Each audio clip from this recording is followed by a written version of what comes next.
Yana yurtimiz hayotiga oid xabarlarga qaytamiz. Toshkent viloyatining Bo'stonliq tumanida bir guruh o'quvchilar bayram bahonasida ijaraga avtomobil olib, yo'l harakati qoidalarini qo'pol ravishda buzishgan. Yetmaganidek, bu jarayonni ular ijtimoiy tarmoqlarda ulashgan.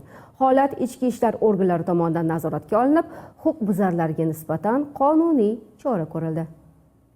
Toshkent viloyati Bo'stonliq tumanida joylashgan umumta'lim maktabining 11-sinf o'quvchilari bayram tadbiri davomida ijara puli to'lash evaziga avtotransport vositalarini yollab, yo'lda harakatlanishda xavfsizlik qoidalariga rioya etmaydi. Vaziyat yo'l harakati xavfsizligi boshqarmasi tomonidan nazoratga olinib, jinoyat ishlari bo'yicha Bo'stonliq tuman sudida ko'rib chiqildi. O'zbekiston Respublikasi Ma'muriy javobgarlik to'g'risida kodeksining 128.10 moddasi 1-qismida nazarda turilgan pullarni sotib qilganlikda aybli topilsin va unga Ma'muriy javobgarlik to'g'risida kodeksining 33-moddasini qo'llab, 1 yil muddatga transport vositasini boshqarishdan mahrum qilgan holda baza hisoblash miqdoridan 10 barobar miqdorda jarima jazosi tayinlansin.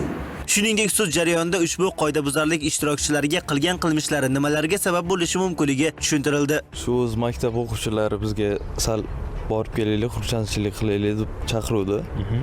Shu bilan oynadan chiqib, uni bartaraf qilolmadik. Maktab o'quvchilari Toshkentga borib kelaylik, taksi chaqirishdi. Taksi bo'lib keluvdik. Endi yo'q deya olmadik. Bir marta 11 sinf tugatamiz, bir marta chiqaylik deganiga yo'q deya olmasdan qoptirdik. Buncha olib ketishni bilmaydi-da biz ham. Bundan tashqari o'quvchilarning ota-onalariga ham ma'muriy bayonnomalar rasmiylashtirildi. Shu o'rinda muhim eslatma, bu kabi bitiruv tadbirlarida o'z xohishlariga erk berishlik o'zining va o'zgalarning hayotiga tahdid solishi mumkin. Zero hamma narsaning o'zi yaxshi. Mirzo Olim Ruslanbek, Fotabek To'raboyev, Hudud informatsion dasturi uchun.